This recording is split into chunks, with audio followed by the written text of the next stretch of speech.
नमस्कार दोस्तों। आज हम बात करने वाले हैं ऐसे विषय पर जो हमारी ज़िंदगी का सबसे अहम हिस्सा है, वो है पैसे का सही इस्तेमाल। दोस्तों हम लोग मेहनत तो बहुत करते हैं, लेकिन अक्सर पैसा हाथ से फिसल जाता है।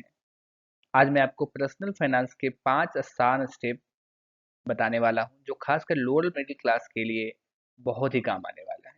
तो दोस्तों आज का हमारा टॉपिक है personal finance for lower middle class in 5 simple step. Video start करने से पहले मैं अपने बैकग्राउंड के बारे में आपको कुछ बताना चाहूँगा। दोस्तों मेरी जर्नी इस प्रकार से है कि मैंने अपनी ग्रेजुएशन तक की पढ़ाई बिहार के गवर्नमेंट स्कूल से की है और गवर्नमेंट कॉलेज से की है। मैंने 22 की उम्र में चार्टर्ड अकाउंटेंसी की पढ़ाई कंप्लीट कर ली थी। उसके बाद मैंने कुछ एमएनसी जो मल्टीनेशनल कंपनीज होते हैं उसमें काम किया, जिसमें जी पावर, कोटक बैंक। मैंने consulting and investment banking firms में काम किया और मैंने वोडाफोन आइडिया जो कि टेलीकॉम सेक्टर है उसमें भी काम किया। इसके अलावा मैंने गवर्नमेंट सेक्टर में काम किया। मैंने आरएफसीएल जो कि एक ज्वाइंट वेंचर कंपनी है, national fertilizers limited, GAIL India, engineers of India limited और फर्टिलाइजर कॉर्पोरेशन ऑफ इंडिया, इसमें मैंने काम किया। कुछ की क्लाइंट्स जो मैंने हैंडल किया है जिनके साथ मैंने काम किया वो है एनटीपीसी, ईवाई जो कि एक बिग फोर कंपनी है, GAIL India, Tata group of companies, Balaji frames, वर्बली, एसएल7, क्रॉस एंड अदर्स। ये कुछ की क्लाइंट्स हैं जिनके लिए मैंने काम किया है। उसके अलावा इस चैनल का क्या पर्पस है दोस्तों, मैं चाहता हूँ कि मैं इस चैनल के माध्यम से कुछ सिंपल और प्रैक्टिकल स्टेप्स में पर्सनल फाइनेंस नॉलेज को मैं शेयर कर पाऊँ और अपने जो हमारे जो कलीग्स हैं, हमारे जो फ्रेंड्स हैं, जो प्रोफेशनल हैं, स्टूडेंट्स हैं, उनके लिए कुछ करियर गाइडेंस मैं दे सकूँ, अपने एक्सपीरियंस को शेयर कर सकूँ।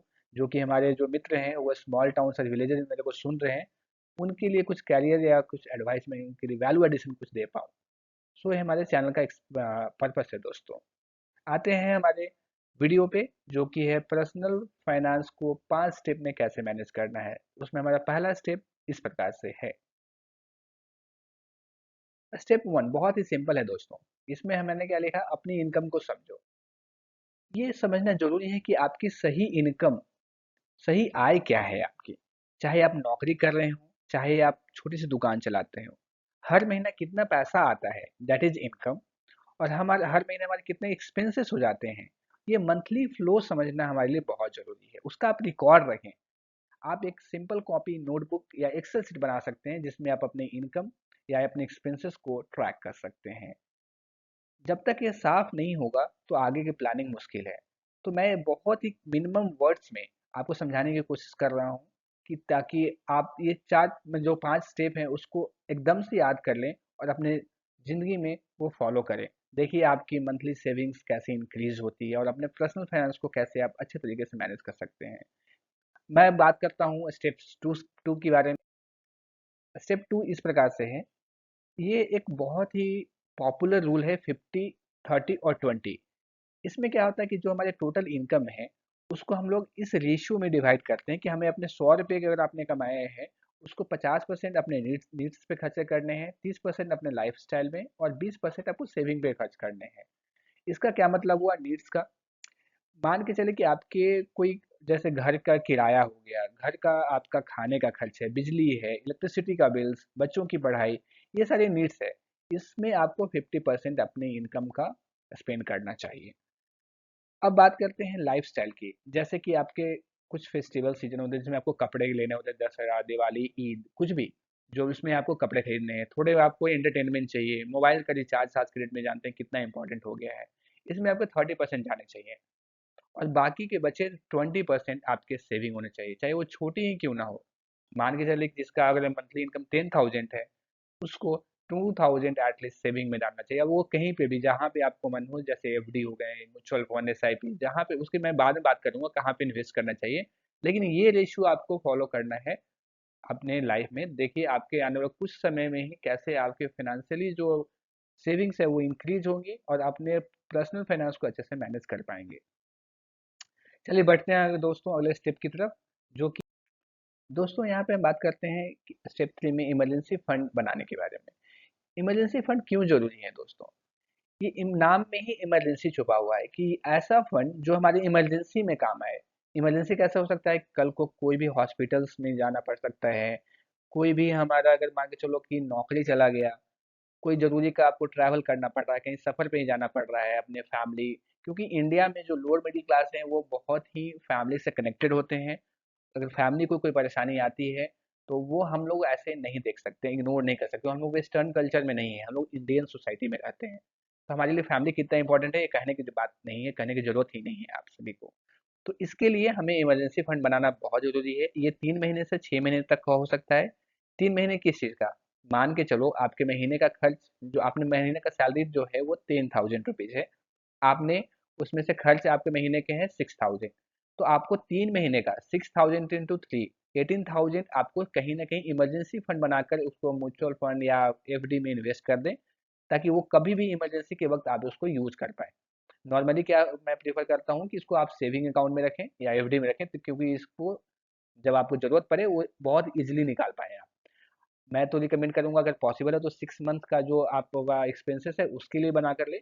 अगर नहीं पॉसिबल है तो एटलीस्ट 3 मंथ का इमरजेंसी फंड आपके पास होना चाहिए, ताकि वो आपको कोई भी ऐसा इमरजेंसी सिचुएशन हो आप उसको अच्छे से हैंडल कर पाए, बिना स्ट्रेस का, बहुत ही कम स्ट्रेस को झेलते हुए आप उसको पूरा कर पाए। स्टेप नंबर 3 आपको दोस्तों याद हो गया, इमरजेंसी फंड बनाने की बात करता हूँ मैं।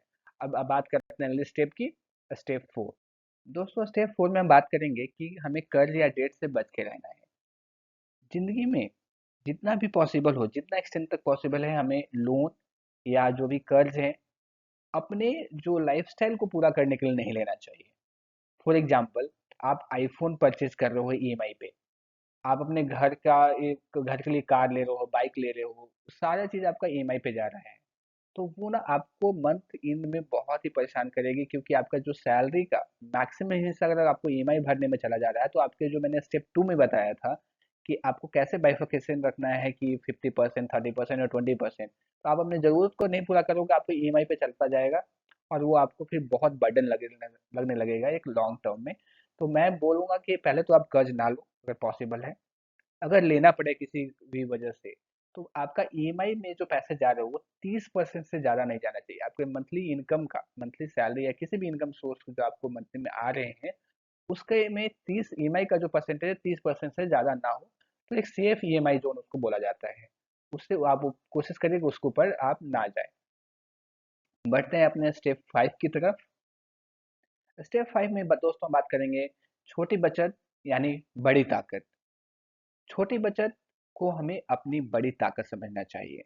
अगर हम हर एक महीने, month on month, year on year छोटी छोटी बचत करते जाएंगे, छोटे छोटे सेविंग करते जाएंगे, एसआईपी में, म्यूचुअल फंड्स में या रेकरिंग डिपॉजिट में, जहां भी आपका मन हो। ये इन्वेस्टमेंट का प्लान मैं आगे वाले वीडियो में बताऊंगा कि कहाँ इन्वेस्ट करना चाहिए, लेकिन अभी के मैंने बता दो कि अगर छोटे छोटे इनकम को, छोटे छोटे सेविंग्स को आप एसआईपी में, म्यूचुअल फंड्स में, रेकरिंग डिपॉजिट में, एफडी में डालते हो, तो सोचिए अगर आप सिर्फ 2,000 रुपये इन्वेस्ट करते हैं 10 साल तक के लिए, तो लाखों का फंड बन जाता है। अगर 10 साल में आप देखेंगे तो लाखों का फंड होगा।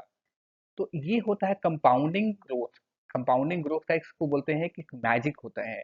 जैसे आप जो भी छोटे छोटे अमाउंट है ना, वो कंपाउंड होते होते एक लंबे समय में, 5 साल 10 साल में एक बड़ा आपका कॉर्पस यानी कि बड़ा इन्वेस्टमेंट तैयार हो जाता है, जो कि आपकी मे बी आपकी रिटायरमेंट के लिए आप प्लान कर सकते हैं, बच्चों की शादी के लिए प्लान कर सकते हैं, अपने घर को परचेज करने के लिए आप उसको प्लान कर सकते हैं। बस आपको महज छोटे छोटे जो सेविंग है, जो आपने स्टार्ट किया था 2,000 की सेविंग से, बस उतने से जितनी आपकी पॉसिबिलिटी है उतने से स्टार्ट कीजिए। और उसके बाद देखिए कि कंपाउंडिंग ग्रोथ के जो होता है ओवर टाइम, उसका जादू कैसे चलता है।